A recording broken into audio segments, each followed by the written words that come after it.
कक्षा 11 का आज ये हिंदी विषय का मैं चौथा पाठ पढ़ाऊंगी। हिंदी विषय में काव्य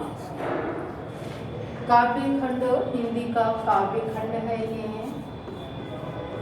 काव्य खंड। इस काव्य खंड में आज आप लोगों को पाठ 4 से भरत महिमा में पढ़ाऊंगी।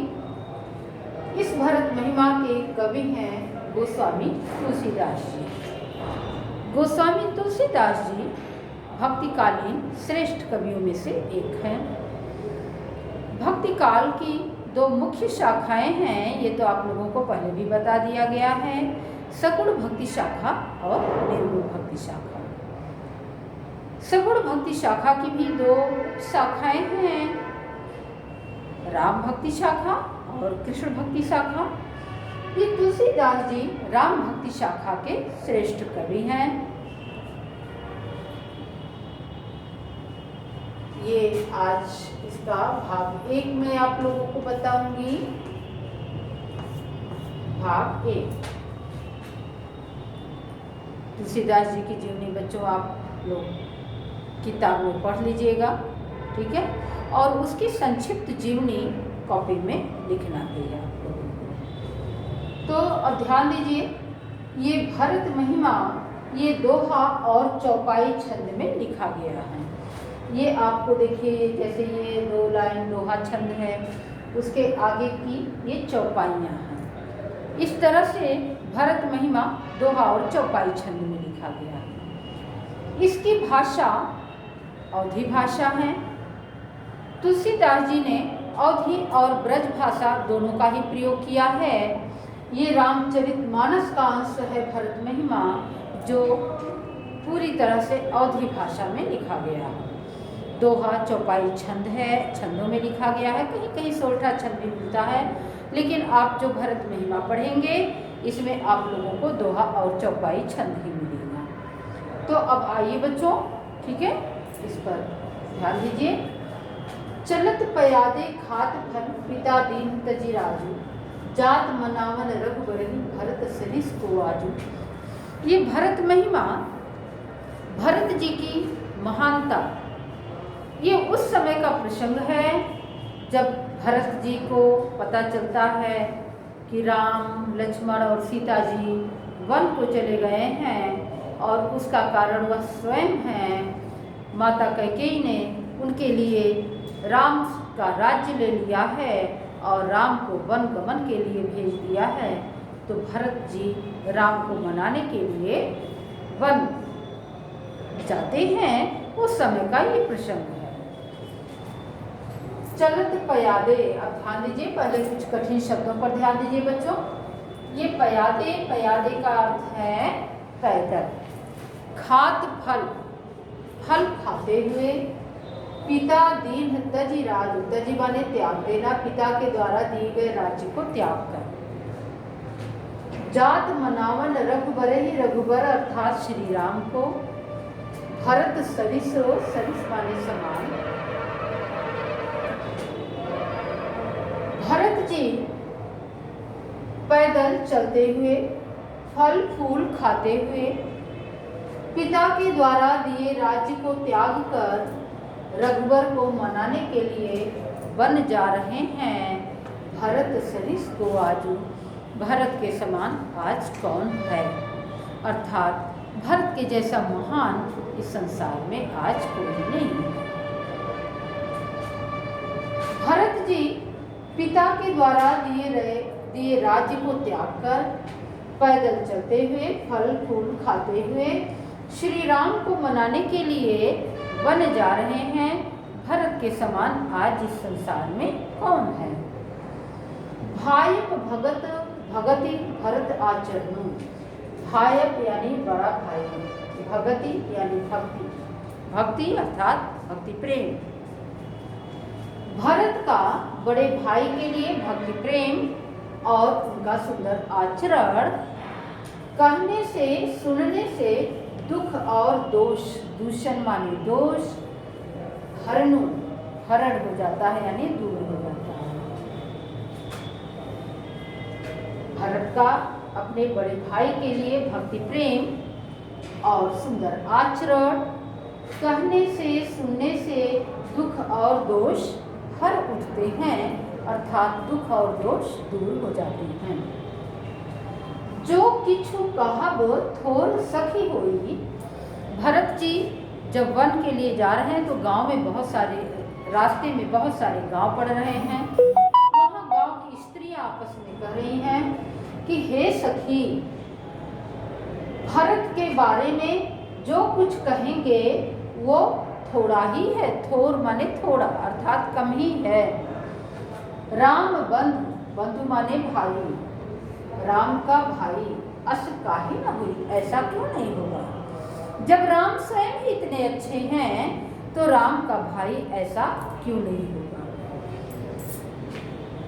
हे सखी, भरत के बारे में जो कुछ हम कहेंगे वह थोड़ा ही है, कम ही है, राम का भाई इस प्रकार से क्यों नहीं होगा। हम सब सानुज, सानुज माने अनुज के साथ, अर्थात भरत को उनके छोटे भाई के साथ।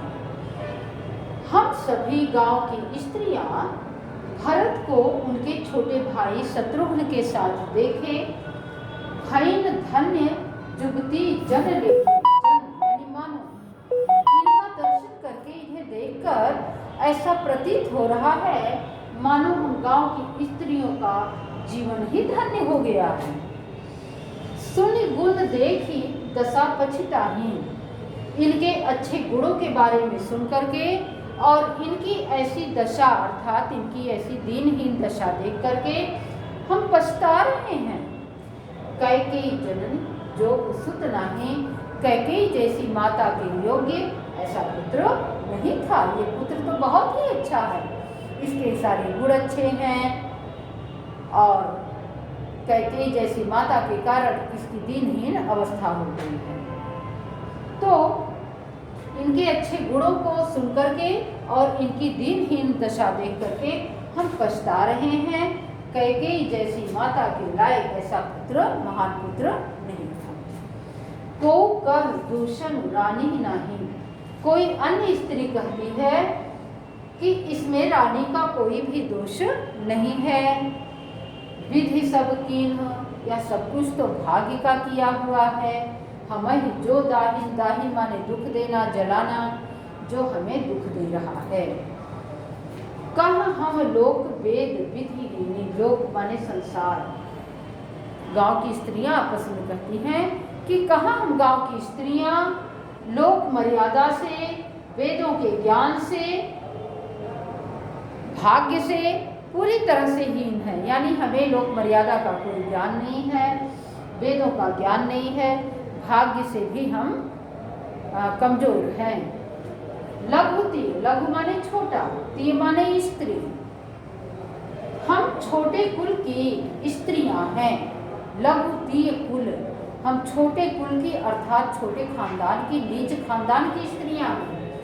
करतूति मलिनी, और हमारे करतूत भी अर्थात हमारे कर्म भी बहुत ही मलिन हैं, यानी बहुत ही छोटे हैं, तुच्छ कर्म हम करते हैं।